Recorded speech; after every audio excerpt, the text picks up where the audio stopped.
내가 기도하노라.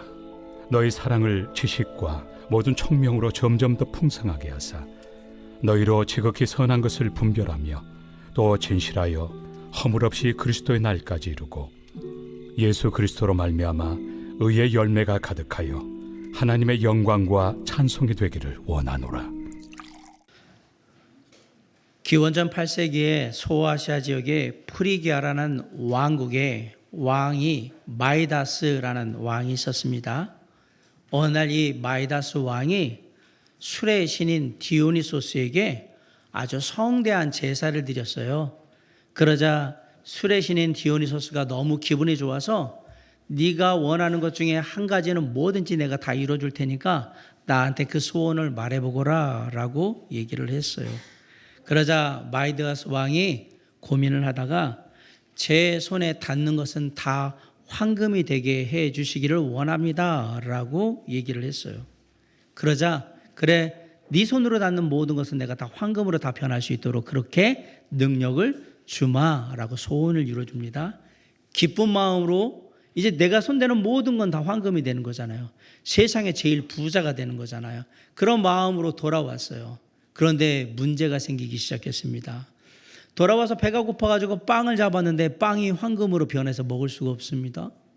물을 잡았는데 물이 또 황금으로 잔하고 다 바뀌어버리고 사과를 잡으면 사과가 황금으로 바뀌고 다 황금으로 바뀌는 거예요. 그리고 아빠가 돌아온 걸 알고서 기쁜 마음으로 아빠라고 하면서 막 달려오는 딸을 딱 안았는데 딸이 황금으로 변해버렸어요. 그때 마이다스 왕은 알았어요.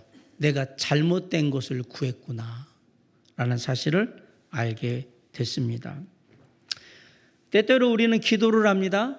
기도를 할 때 이 마이다스 왕의 이런 능력을 얻기를 원하는 거예요. 내가 기도하는 모든 것은 다 응답받기를 원하는 마음으로 기도를 하죠. 물론 우리가 하나님 앞에 기도할 때는 하나님의 뜻 가운데 모든 것이 다 응답받기를 원하는 마음으로 기도를 합니다. 그리고 우리가 무엇을 구하든지 그 중에 어떤 것들은 우리의 원함과 상관없이 하나님께서 다 그대로 이루어 주시기도 합니다. 그런데 중요한 건 뭐냐면 잘못된 구하는 것은 나뿐만 아니라 많은 사람들을 어렵게 만들거든요. 오늘 사도 바울이 주님께 기쁨이 되는 기도를 해라라고 얘기를 하는 거예요. 그것이 우리가 드려야 될 기도라고 얘기를 하면서 빌립보 교회 성도들이 하나님의 찬양과 영광의 제목이 될 수 있는 그러한 사람들이 되었으면 좋겠다라고 얘기를 합니다. 늘 하나님의 기쁨이 되기 원하는 빌립보 교회 성도들을 향해서 사도 바울이 기도한 세 가지가 있는데 첫째는 그들의 사랑이 점점 더 풍성하게 되기를 기도했다라는 사실입니다. 9절을 우리 다시 한번 읽어볼까요? 자, 시작. 내가 기도하노라.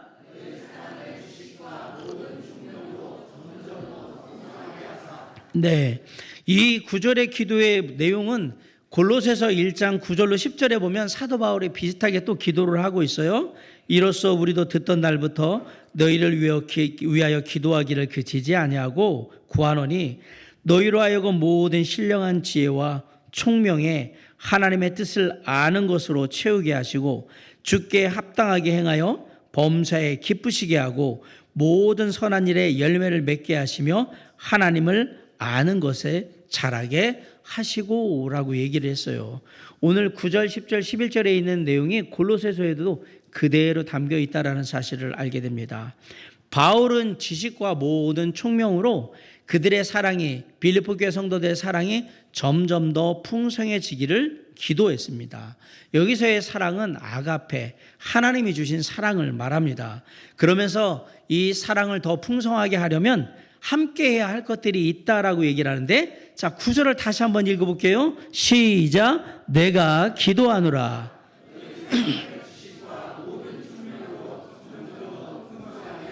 네, 사랑을 더 풍성하게 하기 위해서 두 가지가 필요하다고 얘기를 합니다. 첫째, 지식. 두 번째는 모든 총명. 이게 함께해야 사랑이 더 풍성해진다라고 얘기해요. 여기서 말하는 지식은 헬라어로 에피그노시스라고 합니다. 그냥 단순한 지식이 아니에요. 하나님의 뜻을 아는 지식을 말합니다. 완전하고 그 다음에 확실한 지식을 말할 때 에피그노시스, 여기서 말하는 지식이라고 얘기합니다. 또한 총명이라는 말은 헬라어로 아이스데세이라고 해요. 아이스데세이라는 말은 일반적인 원리를 삶에 적용해서 실천하게 만드는 지혜를 얘기하는 거예요. 그러니까 삶에 적용되는 지혜, 아이스데세이. 따라서 이들의 빌립보 교회 성도들의 사랑은 지식과 모든 총명으로 풍성하게 되기를 원한다라고 기도한 거예요. 그 말은 하나님을 아는 지식을 따라서 그들이 삶 속에서 지혜롭게 삶의 원리들을 실천할 수 있길 바란다. 그러면 너희들의 사랑이 더욱더 풍성해질 것이다 라고 얘기하고 있습니다. 사랑은 예수 그리스도를 닮아가는 가장 중요한 성품 중에 하나입니다. 예수님께서 제자들에게 새로운 계명을 주셨을 때도 사랑에 대해서 얘기해 주셨어요. 요한복음 13장 34절에 보면 새 계명을 너에게 주노니 서로 사랑하라. 내가 너희를 사랑한 것 같이 너희도 서로 사랑하라 라고 얘기했어요. 너희가 성경을 많이 읽으면, 너희가 기도를 많이 하면, 너희가 전도를 많이 하면, 너희가 큰 교회를 세우면, 그러면 너희가 내 제자인 줄을 알리라라고 성경은 얘기하지 않았습니다. 이런 거 하지 말라는 얘기를 하는 게 아니고요. 예수님께서 말씀하시는 너희가 내 제자인 것을 아는 첫 번째는 뭐예요? 서로 사랑하면 이로써 너희가 내 제자인 줄 알리라. 이 사람이 그리스도이냐 아니냐는 사랑하는지 안 하는지를 보면 알 수 있다라고 얘기를 한 거예요. 교회의 성장도 중요합니다. 그리고 건전한 교리도 정말 중요합니다. 그러나 이것은 하나님이 말씀하시는 사랑에 비할 바가 아닙니다. 이쯤에서 우리가 알아야 될 것은 성경적인 사랑은 단순한 감정 이상의 것이다라는 사실을 우리가 알 수 있습니다. 요즘 젊은 사람들이 잘 쓰는 표현 중에 스며들다라는 표현이 있어요. 우리가 흔히 쓰면 얘네가 사랑에 빠졌다라고 하는데 지금의 젊은 사람들은 사랑에 빠졌다는 표현을 쓰지 않아요. 흔히 이름의 앞자나 뒷자를 떼가지고 쉽게 말하면 뭐 창며들다 그러면 창신이한테 사랑에 빠졌다 그러면 창며들다 그러거나 신며들다 이렇게 얘기를 한단 말이에요. 아시겠죠? 제가 젊은 사람들 얘기를 했으니까 우리 나이 드신 분들 한번 쓰시는 거예요. 아, 나는 당신에게 윤이면 윤며들고 있어 이렇게 하고 김이 그 디름자가 힘이면 힘여들고 있다 이렇게 하는 거예요. 한번 잘 써보시라고 제가 말씀드렸는데 집에 가서 하면 효과가 있을 겁니다. 나도 어쩔 수 없는 감정, 딱 눈이 봤는데 막 눈에서 스파크가 막 찌릿찌릿하면서 전기가 오면서 막 주체할 수 없는 감정, 그거 좋아 죽을 것 같은 그런 감정, 그게 진정한 사랑이냐? 성경은 사실 그런 사랑을 얘기하고 있지 않습니다. 성경이 말하는 모든 사랑은요, 조금씩 서로를 알아감으로 그 안에 스며드는 사랑을 진정한 사랑이라고 얘기하고 있는 겁니다. 그렇다고 해서 제가 막 스파크 튀는 걸 사랑이 아니라고 얘기하는 건 아니에요. 그렇게 하는 사람도 있겠죠. 그러나 성경은 시간을 가면서 하나님을 아는 지식 가운데 하나님을 더욱더 사랑하게 되잖아요. 그런 모습의 사랑을 추구한다라는 사실이에요. 이 시대만큼 사랑이 오해를 받고 남용되는 시대도 없는 것 같습니다. 이런 사랑의 남용이나 오용은 바로 지식과 총명으로 사랑하지 않기 때문에 벌어지는 일들입니다. 다시 말하면 진리를 잘못 알고 있거나 진리를 알고 있는데 잘못 적용하거나 그렇게 해서 사랑의 모습이 일그러진 거예요. 이단들이 생기는 이유가 뭘까? 이단은 하나님을 잘못 알고 사랑하는 겁니다. 하나님을 잘못 아는 거예요. 쉽게 말하면 하나님이 가르쳐준 대로 하나님을 사랑하는 게 아니라 교주가 가르쳐준 대로 하나님을 사랑한 게 이단이 되는 거예요. 쉬워요. 아무것도 아니에요. 하나님은 성경에 나를 사랑하는 자는 이렇다라고 얘기를 했는데 교주가 얘기하는 거예요. 내가 보기엔 이 사랑은 이런 거니까 이렇게 사랑해.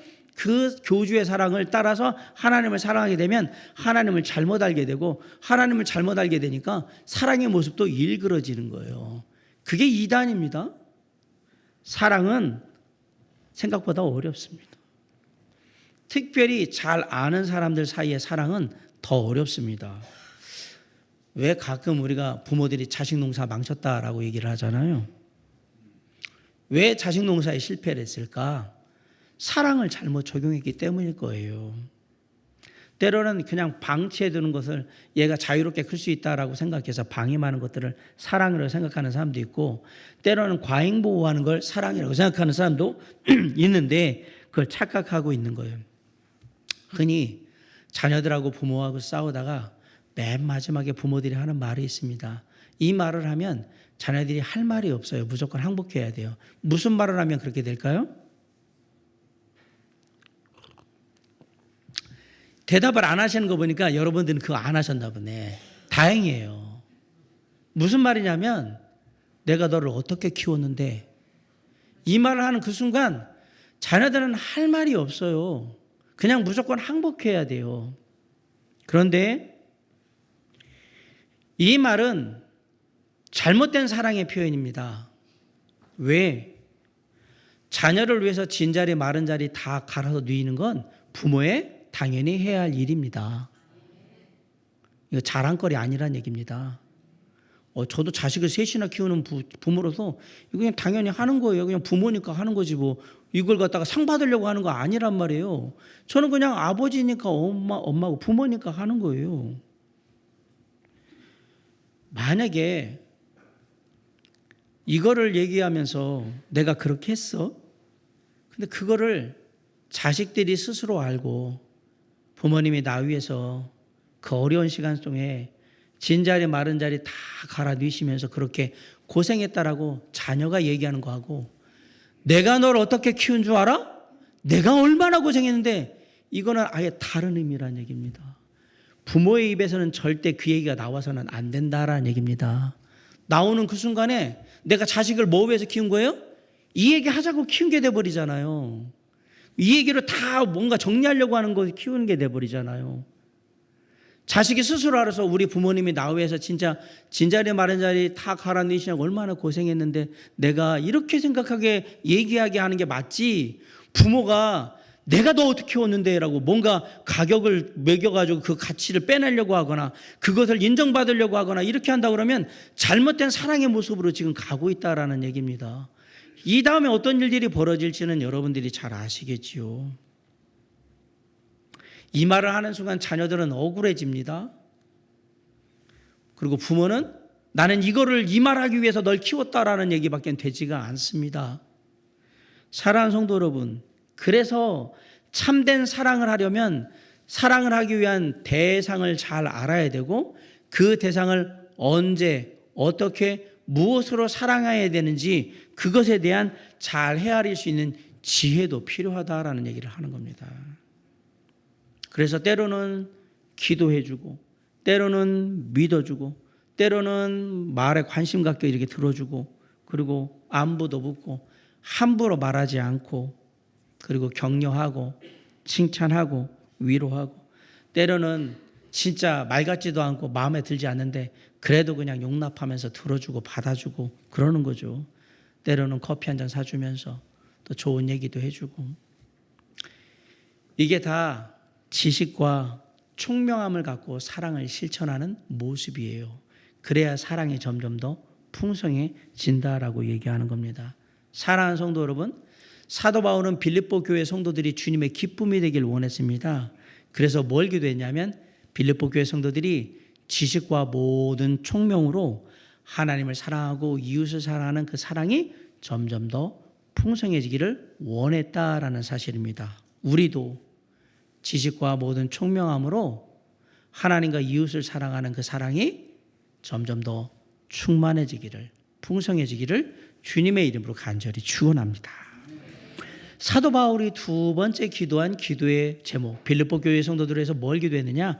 영적인 분별력을 갖기를 기도했습니다. 10절 한번 읽어볼게요. 시작. 너희로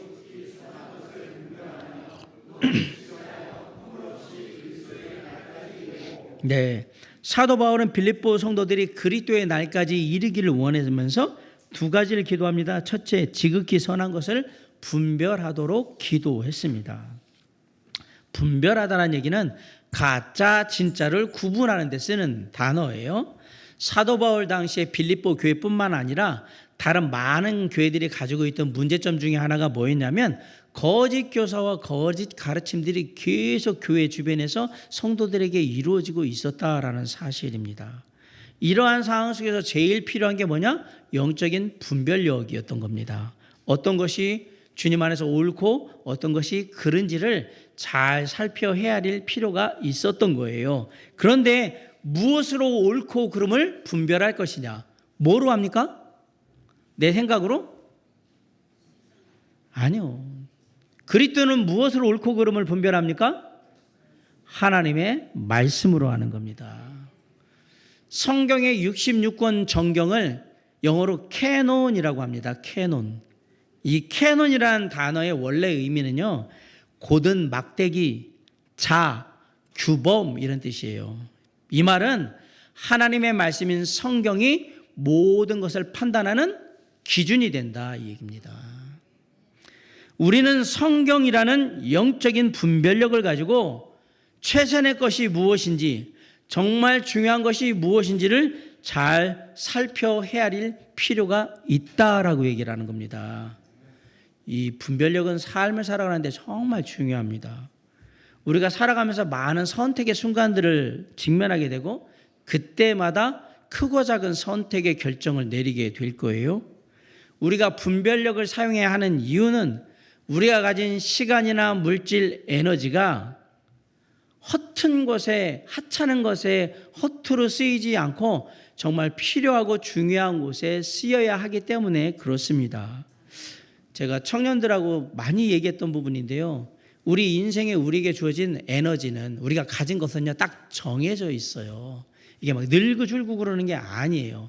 일단은 뭐 돈은 그럴 수 있겠지만 우리가 가지고 있는 에너지는 그렇지 않아요. 그래서 제가 뭐라고 얘기를 하냐면, 젊었을 때 젊은 패기로 혈기로 여기저기 막 사람들 마구 만나러 다니고 여기저기 막 돌아다니면서 에너지를 마구 쓰면, 그리고 뭐가 중요한지 뭐가 덜 중요한지 그런 거 구분하지 않고 마구 젊다고 힘 있다고 막 그러면 언제 고생한다? 나이 들어서 고생한다. 그 얘기 하는 거거든요. 왜? 에너지는 딱 정해져 있어요. 그래서 이것을 필요할 때 쓰려고 하면 잘 써야 돼요. 이렇게 얘기해도 젊은 사람들은 이해를 못해요. 왜? 나는 에너지가 너무 넘치는 것 같거든. 할 게 너무 많거든. 그런데 제가 분명히 말하는데 여기 50 이상 넘으신 분들은 제가 얘기하는 게 무슨 얘기인지 100% 공감을 하시죠? 이제는 어떻게 할 수가 없어요. 아, 내가 젊었을 때 막 그렇게 사는 게 아니었구나. 그때 만날 사람들을 잘 만나고 할 일을 잘했다라면 지금 더 훨씬 많은 에너지로 더 많은 일을 할 수 있었을 텐데 그때 내게 부족했던 게 뭐냐면 분별력이었던 거예요. 물론 그것은 나이와 경륜에 따라서 생활하면서 삶의 분별력이 생기기 때문에 갖는 문제도 있지만, 그걸 보완하기 위해서 뭐 해주면 저 같은 사람이 얘기해 주잖아요. 그렇게 살면 안 된다고. 그게 나중에 가면 고생하는 길이라고. 그렇게 지금부터 살면 안 돼요. 그래서 청년의 때에 하나님의 말씀을 통해 삶의 분별력을 갖게 된다? 이건 어마어마한 일이 되는 겁니다. 이렇게 얘기해도 아직도 모를 겁니다. 젊은 영혼들은 나는 아직도 젊다. 저도 10대의 때가 있었고, 저도 20대에 막 나가는 때가 있었고, 30대, 40대, 지금은 50대가 됐잖아요. 시간이 갑니다. 영원히 내가 그 순간에 머물러 있는 게 아니라는 것을 우리가 항상 지혜롭게 기억할 필요가 있어요. 제가 아주 많이 소개하는 내비게이터 소책자 중에 긴급한 일의 횡포라는 찰스 험멜이라는 분이 쓴 소책자가 있어요. 거기 내용 중에 어떤 얘기가 있냐, 우리에게 하루에 30시간을 준다고 하면 그러면 내가 처리 못한 24시간 안에 처리 못한 일들을 다 처리할 수 있느냐? 아니에요.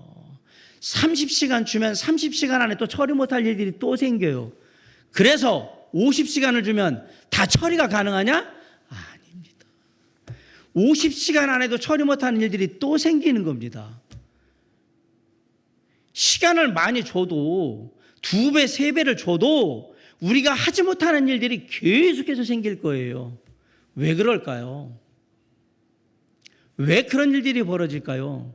지금 하루 24시간 안에 할 수 못된 거 내가 30시간 되면 6시간 더 늘어났으니까 다 처리할 수 있을 것 같고 50시간이면 한참 더 거의 2배 가까운 시간을 줬는데 다 처리할 수 있을 것 같은데 왜 안 될까? 거기서 말하는 중요한 원리를 얘기해 줄게요. 긴급한 일이라고 다 중요한 일이 아닙니다. 급한 일이 다 중요한 일이냐? 인생은 아니에요. 이 살아오신 분들은 알아요. 대부분의 급해서 마구 처리한 일들은 다 하찮고 허접한 일들입니다.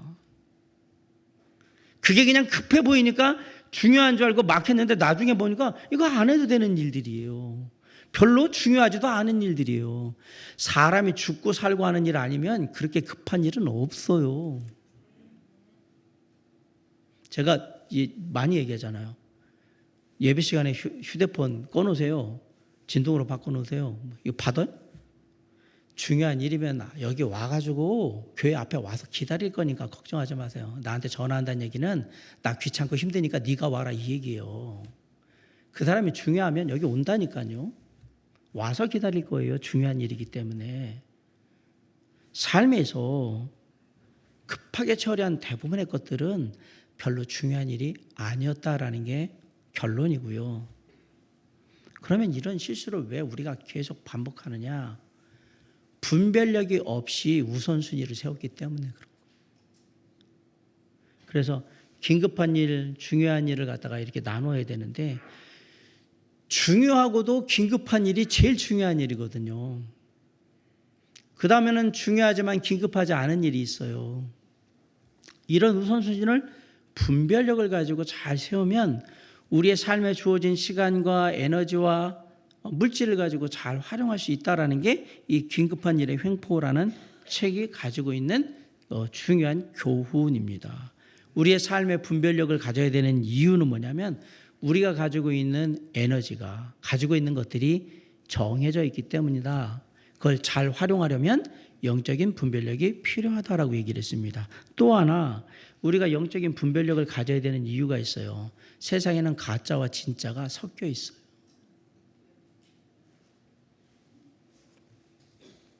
제가 베트남 다낭으로 선교지 실사를 갔다 왔잖아요. 이게 제가 다녀보니까 어느 나라든지 다 짝퉁 시장이 있어요. 우리나라에도 있잖아. 다낭에는 한시장이라는 곳이 있는데 거기가 짝퉁 시장이에요. 다낭은 경기도 다낭시예요. 경기도 다낭시. 한국 사람 정말 많습니다. 우리 목포에 있는 오상곤 목사님이 캐리어를 사야 된대요. 그래가지고 갔어요. 근데 진짜 잘 만들어졌어요. 근데 그건 우리가 알고 간 거죠. 이거 다 정품이 아니라는 거. 그냥 싸게 사기 위해서 가는 건데. 그래도 이제 그 중에 또 좋은 것도 고르는데 어떤 것들은 딱 봤을 때 와, 이거는 진품 같다라는 생각이 들 만큼 그렇게 아주 정교한 것들이 있어요. 근데 아까 얘기했잖아요. 한시장에서 파는 모든 것들은 다 뭐라고요? 가짜예요. 가짜란 말입니다. 예전에는 짝퉁을 만들 때 뭐 운동화에 나이키 그러면 Nike 이라는 스펠링이 되어 있는데 요거를 NICE 나이스 나이키가 나이스가 되는 거죠. 요렇게 하나만 바꿨어요. 이를테면 구찌 그러면 GUCCI 이게 구찌거든요. 구찌의 영어 스펠링인데 요거를 GUCCII 이러면 짝퉁이 되는 거예요. 그런데 요즘은 그렇게 안 합니다. 그대로 짝퉁을 만듭니다. 그래서 잘 모릅니다. 안에까지 잘 살피지 않는 한 짝퉁인지 아닌지 알 수가 없습니다. 여러분, 이단은 기독교의 이단들은 정통 기독교의 짝퉁들입니다. 그런데 왜 우리가 모르느냐? 이단이라는 말 안에 답이 있어요. 이는 다르다라는 뜻입니다. 단은요, 끝단이에요. 끝단. 뭐가 다른 거예요? 끝이 다른 거예요. 쭉 오다가 끝이 다르니까 이미 나는 거기 들어가가지고 교육 다 받고 어떡하지? 끝이 달라. 끝이 달라도 짝퉁이면 어떻게 해야 돼요? 나와야 되는데 내가 지금까지 배운 게 아깝거든. 바보짓을 했는데 남들한테 얘기하기가 되게 부끄럽거든요. 왜? 넌 바보 멍청이냐? 거기 가서 그런 걸 배우고 있게? 이 얘기 듣기 싫거든요. 그럼 뭐예요? 그냥 눌러 앉아 있는 거죠. 그러면 얘기해요. 사람들한테 너 그거 맞아 틀려 그러면 맞아라고 얘기해야 돼요. 왜? 내가 지금까지 한 짓이 바보짓이 아닌 것을 증명하는 방법은 바보인 것을 알면서도 불구하고 그냥 아니라고 얘기해야 돼요. 계속. 이단은 거기에 악순환에 걸려 있는 겁니다. 그러니까 다시 이단으로 가는 거예요. 왜? 나오는 그 순간 바보 멍청이 취급받거든요. 너는 어떻게 그런 걸 믿니? 끝이 다르기 때문에 나오는 문제예요. 이게 끝이 다른 거예요. 앞에는 아닌 것 같아요. 다 여호와 증인, 안상홍, 신천지 다 그래요. 처음엔 다 와 말씀을 이렇게 놀랍게, 근데 뒤에가 달라. 광명역에서 KTX 타잖아요. 제가 알기로는 대전까지는 다 똑같은 길을 갑니다. 거의. 그 다음부터 어디로 가요? 이거 다 달라. 경상도로 전라도로 달라. 호남선 이거 다 달라져요. 뒤가 끝에 종착지가 아예 달라요. 여기가 아닌 게 끝나는 겁니다. 왜 우리가 영적인 분별력을 사용해야 되느냐? 그래야 진실하여 허물 없이 주님이 오시는 그날까지 갈 수 있기 때문에. 오늘 찬양했잖아요. 그날에.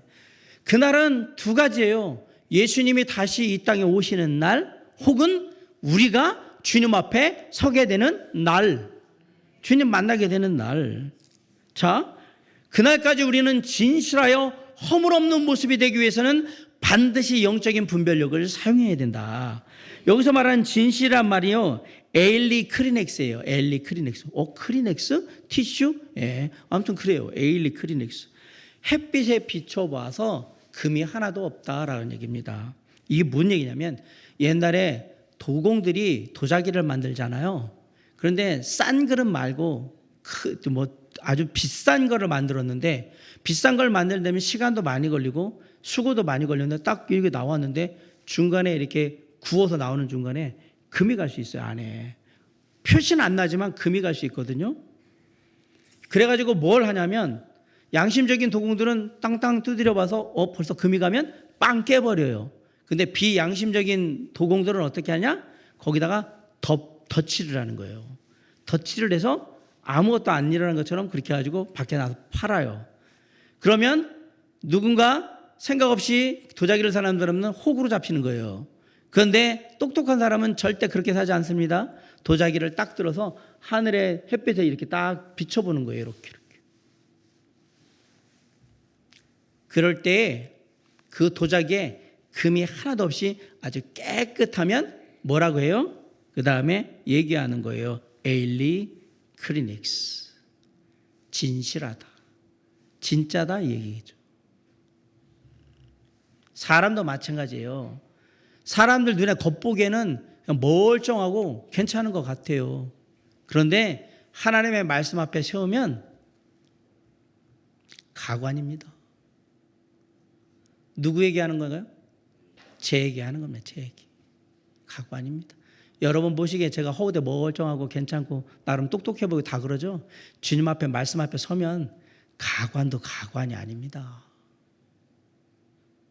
그게 저의 모습입니다. 그게 한 번이나 그렇게 하면 다행이겠지만 날마다 똑같습니다. 말씀이라는, 하나님의 말씀이라는 엑스레이 앞에, MRI 기계 앞에 딱 서면 다 드러나게 되어 있습니다. 그래서 우리는 우리의 삶에 금이 가 있는지 안 가 있는지 보면서 뭐 해야 되는 거예요? 우리의 허물과 죄악을 주님께 구하며 그걸 다 새롭게 만들어 달라고 하는 거예요. 다시 만들어 주세요. 항상 하나님의 말씀으로 나를 비춰봐야 되는 거예요. 내 삶에 어떤 흠은 없는가? 연약함은 없는가? 왜? 주님이 오시는 그날까지 진실하여 허물 없는 삶으로 우리가 드려지길 원하기 때문에 그렇게 하는 겁니다. 그런 의미에서 날마다 말씀을 묵상하는 게 중요한 거예요. 말씀 묵상하면서 내 삶에 참 이런 부족함이, 허물이 있고 이런 깨진 부분이 있었구나. 이걸 채워야 되겠다라고 생각하는 거예요. 결국 하나님의 말씀을 묵상하는 것이 나의 영혼을 진실하고 허물 없이 살필 수 있는 최소한의 안전장치 같은 겁니다. 근데 사도 바울이 진실하고 허물 없는 이 모습을 언제까지 가지고 가라고 했냐면 그리스도의 날까지. 그리스도의 날까지. 여기서 말하는 그리스도의 날은 예수 그리스도가 다시 이 땅에 재림하는 날을 말합니다. 그런데 아직 안 왔다고 그러면 우리가 주님의 얼굴 앞에, 주님 앞에 서는 날이 되겠죠. 이 날이. 그렇게 생각하면 인생이나 신앙은요, 마라톤 같은 거예요. 단거리보다 마라톤이 힘든 이유는 결승점까지 오랫동안 뛰어야 되기 때문에 힘들어요. 뭘 하든지 끝까지 하는 게 힘든 겁니다. 오랫동안. 진실한 삶도 마찬가지입니다. 그냥 누구나 한두 번은 진실한 척하며 그렇게 산다고 얘기할 수 있습니다. 그러나 진실한 척하는 것은 오래 갈 수가 없습니다. 마찬가지예요. 주님 다시 오시는 날까지 우리가 진실하게 허물 없이 살아간다는 건 정말 어려운 일입니다. 그래서 뭘 해야 되느냐? 내가 할 수 있는 일이 아니기 때문에 주님께 기도하는 겁니다. 안 되니까. 내가 무슨 능력으로 진실하게 허물 없이 주님 오시는 날까지 살겠어요? 안 되니까 나의 연약함, 나의 부족함을 채우셔서 나를 이끌어 달라고 주님께 간절히 기도하는 거예요.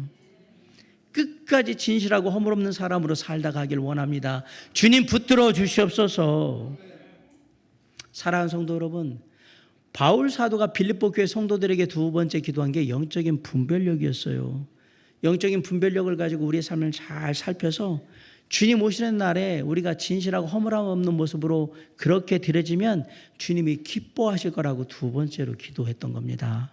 저와 여러분의 삶도 영적인 분별력을 통해서 삶을 잘 살핌으로 정말 주님 앞에 서게 될 때 조금이라도 진실하고 허물 없는 모습으로 서는 그런 주님의 기쁨이 되는 삶이 될 수 있기를 주님의 이름으로 간절히 축원합니다. 마지막 세 번째로 사도 바울이 기도한 게 뭘까요? 그들이 풍성한 열매를 맺기를 기도했습니다. 자, 11절 한번 읽어보겠습니다. 시작. 예수 그리스도로 말미암아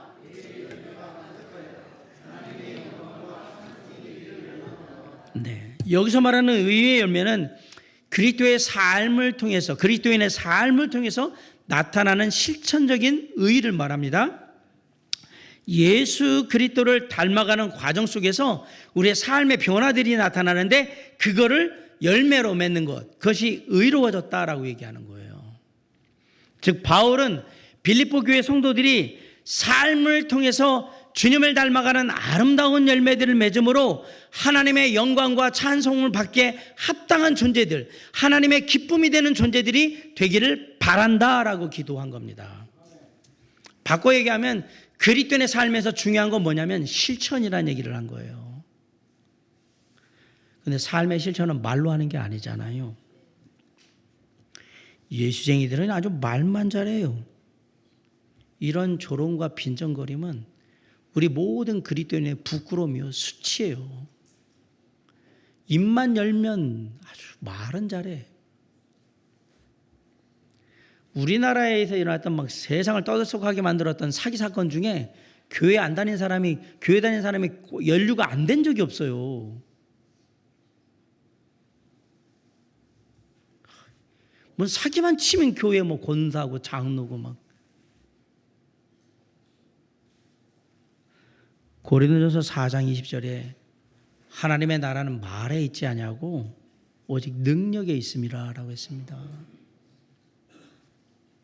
세상에 믿지 않는 사람들은 우리가 이 추운 겨울에 얼마나 열심히 교회에 출석하는지, 우리가 얼마나 건전한 교리를 가지고 있는지, 우리가 얼마나 열심히 기도하고 열심히 찬양하고 있는지, 우리가 얼마나 열심히 성경 읽고 있는지 아무 관심 없습니다. 믿지 않는 사람들은 그런 거에 관심이 하나도 없습니다. 우리 휴대폰에 통화 연결음이 찬양 나온다고 이 사람 좋은 그리스도인이구나 그렇게 생각하지도 않습니다. 그럼 세상에 믿지 않는 사람들이 우리한테 관심을 갖는 건 언제입니까? 자신들의 삶과 다른, 쉽게 말하면 믿음의 삶을 직접 보여줄 때에 관심을 가져요. 어느 자매님의 간증이에요. 실화예요. 이 자매님이 교회에 출석하게 된 이유, 그 이유를 간증했는데 회사의 동료 중에 같은 부서의 크리스천 자매가 있었던 거예요. 근데 일을 하는데 계속 같이 있어 보니까 이 사람이 사람을 대하는 거나 사람들에게 말을 하는 거나 그리고 스트레스 받았을 때 이럴 때 행동하는 게 자기하고 너무 반대인 거예요. 딴판인 거예요. 자기는 사람들을 대할 때 그냥 업무적으로 그냥 얘기하면서 좀 딱딱하게 막 대하고 말할 때도 퉁명스럽게 툭툭툭툭 던지고 스트레스 받으면 막 짜증난다고 아우 싫어 막 그러면서 막 이렇게 자기 표현을 하고 막 그러는데 이 자매는 사람들을 대할 때 늘 따뜻하고 상냥한 모습으로 얘기하고 말할 때도 되게 공손하고 그리고 스트레스 받을 때에도 잘 웃으면서 괜찮아지겠죠. 뭐 좋아질 겁니다. 괜찮습니다. 이러면서 그냥 넘어가고 이러는 거예요. 근데 이게 한두 번이 아닌 거예요. 계속 그 모습을 보면서 생각을 했어요. 저 사람하고 나하고 다른 게 뭐가 있을까? 다 비슷해. 나이도 비슷하고 뭐 하는 것도 비슷하고 다 비슷한데 왜 저 사람은 저렇게 하고 나는 이럴까? 뭐가 문제지? 그래도 알았어요. 하나를 알았어요. 저 사람은 교회 다니고 나는 안 다닌다는 걸 알았어요. 그래서 그 사람이 다니는 교회 나도 그 교회 한번 따라가고 싶다고 그랬어요. 그리고 따라가서 예수 믿고 구원받은 겁니다.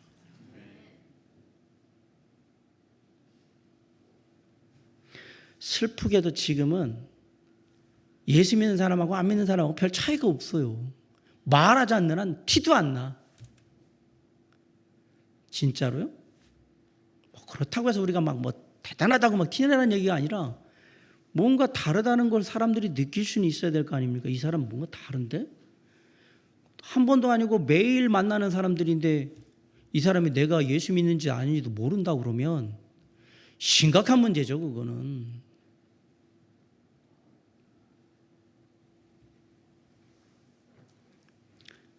주님이 정말 마음 아파하실 거예요. 내가 세상 사람들하고 있는데 세상 사람들하고 구별도 안 되면 세상 사람들이 짝퉁인지 내가 짝퉁인지 구별이 안 되면 어떻게 합니까? 난 진품인데 사람들이 날 짝퉁으로 보면 우리는 주님이 만드신 걸작품인데요. 세상에 나와서 짝퉁되고 있는 거예요. 짝퉁. 나는 진짜 소중한 존재인데 세상 사람들이 볼 때 나는 하찮고 아무것도 아닌 허접한 그런 짝퉁의 삶을 살고 있는 거예요. 사랑하는 성도 여러분, 다낭 한시장에서 팔리는 캐리어가 아니라 정품 매장에서 팔리는 캐리어가 되셔야 합니다. 그게 우리 신앙입니다.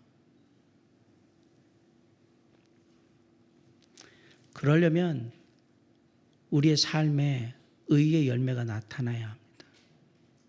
사람들을 향해서 배려할 줄 알고요. 친절을 베풀고 험담을 그치고 위로와 격려와 칭찬을 나누는 그런 때가 돼야 됩니다. 지금 힘들잖아요. 자, 그런 의미에서 우리 옆에 사람하고 한번 얘기해 봅시다. 사랑합니다. 힘내세요. 기도하겠습니다. 누군가가 지쳐있고 힘들어 보이거든. 딱 가서 손 딱 잡고 힘내세요.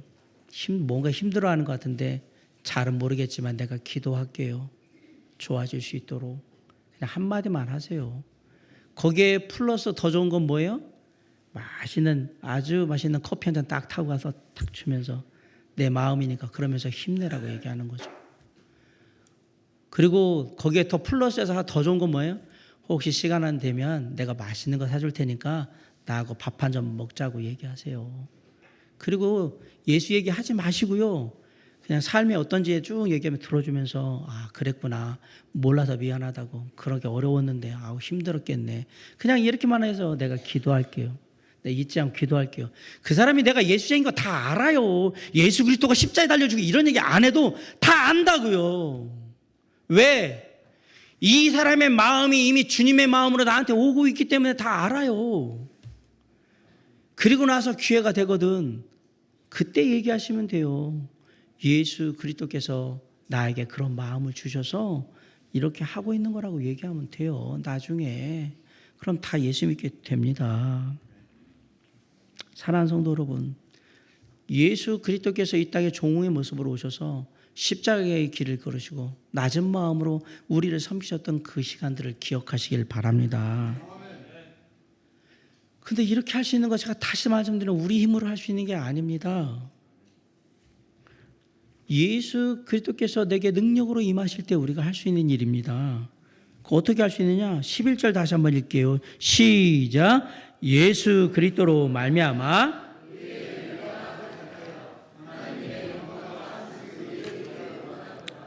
바울이 무엇으로 의의 열매가 가득하길 구했습니까? 예수 그리스도로 말미암아 의의 열매가 가득한다. 내가 성경만 읽어서 의의 열매가 가득했다. 기도만 해서 의의 열매가 가득했다. 만약에 이게 예수 그리스도 안에서라면 맞겠지요. 근데 분명히 뭐라 그러면 예수 그리스도로 말미암아 의의 열매가 가득했다는 건 주님의 마음으로 내가 그 일을 했다라는 얘기입니다. 주님의 마음으로. 우리가 삶의 열매를 맺는 것은 우리의 힘과 능력으로 되는 일이 아니라 예수 그리스도께 달려 있다라는 얘기입니다. 우리의 삶의 의의 열매의 원천은 누구냐? 예수 그리스도이십니다. 요한복음 15장 5절에 나는 포도나무여 너희는 가지니 저가 내 안에 내가 저 안에 있으면 이 사람은 과실을 많이 맺나니 나를 떠나서는 너희가 아무것도 할 수 없음이라 라고 했어요.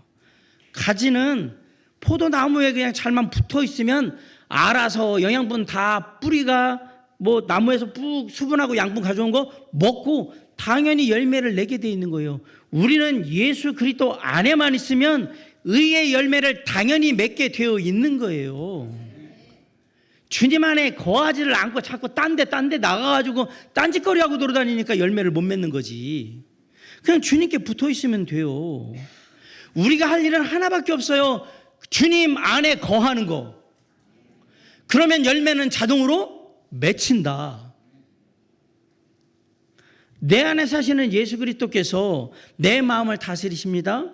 내 삶을 주관하십니다. 그럼 나의 모든 욕심을 버리게 하시고요. 주님이 원하시는 길을 따르게 할 겁니다. 당연히 그곳에 삶의 열매가 나타나기 시작할 겁니다. 그렇게 예수 그리스도 안에 거하고 주님을 전적으로 의지하며 나아갈 때 그때 삶에 변화된 모습들이 나타나기 시작하는 거예요. 이걸 의의 열매라고 얘기하는 거예요. 이게 예수 그리스도 안에서 우리가 누리게 되는 열매입니다. 이것이 주님이 주신 영적인 분별력으로 가장 좋은 것을 선택할 줄 아는 그리스도인에게 주어지는 축복입니다. 이것이 지식과 통찰력 가운데서 사랑으로 우리가 더 풍성해지고 있다라는 이야기입니다. 이런 삶을 살면 우리의 삶이 하나님께 영광과 찬양을 드리는 삶이 되는 거죠. 바꿔 얘기하면 주님이 기뻐하시는 삶이 되어 있는 겁니다. 말씀을 마칩니다. 우리의 삶을 통해 정말 주님을 기쁘게 하기를 원하십니까? 아멘? 정말 주님의 기쁨이 되고 싶으십니까? 이게 정말 저와 여러분이 원하는 단 한 가지의 소원입니까? 나 주님의 기쁨이 되기를 원합니다. 그렇다면 우리는 바울처럼, 사도 바울처럼 기도해야 돼요. 우리의 모두의 사랑이 점점 더 풍성해지기를 기도해야 합니다. 주님 안에서. 우리 모두가 주님 안에서 건강한 영적인 분별력을 갖고 살아갈 수 있기를 기도하셔야 됩니다. 우리 모두가 주님의 도우심 가운데 의를 실천함으로 삶의 실제적인 열매들이 나타날 수 있기를 기도해야 합니다. 그렇게 살아가고자 노력하는 것, 그 얘기가 바로 내가 주님의 기쁨되는 삶을 살길 원합니다. 그리고 나의 그런 삶이 주변에 있는 사람들에게 놀라운 기쁨을 전하는 삶이 되게 될 것입니다. 오늘 주님이 기뻐하시는, 주님을 기쁨되게 하는 그 기도를 통해서 우리의 삶이 나뿐만 아니라 많은 사람들을 기쁘게 하는 그런 삶이 될 수 있기를 주님의 이름으로 간절히 축원합니다. 그런 삶을 위해서 다시 한번 우리의 삶을 주님께 혈단하고 헌신하는 이 아침이 될 수 있기를 주님의 이름으로 간절히 축원합니다.